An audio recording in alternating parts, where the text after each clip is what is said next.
वाहिला नमन करताना मंत्री महोदयाचं होती मग जास्त वेळ न लेता फक्त भाऊ सांगून मॅसेजचं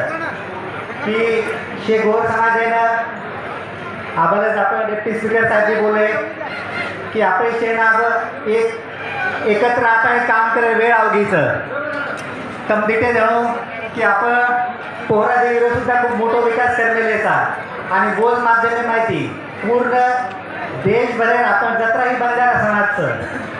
शेणं एकत्र लागतानी जत्राही आपल्या समाजाची तांडेरी जत्री डिमांड जत्री मागणीचं व आपण देश पातळी पर एकत्र राहतानी व पूर्ण करायचं वरे सरूच आपण आगेतीच एक नारा देते आयचा जे आपण आम्हाला डेप्टी स्पीकर साहेब बोलते थांबगे ते वन सर तुम्हाला परवानगी तुम्ही पूर्ण करू तो ज्याने आपण केले ते वन नेशन वन रिझर्वेशन वरे सर्व आपण धोळे झेंडा हेठ एकत्र आता आपण लढू लागायचं आता मग शे समाजाने आव्हान करू तू आणि आता पण बोलायला संधी दिली याबद्दल मग शेर आभार मानव केताने मग माझी शब्द संपवतो जय सराला थँक्यू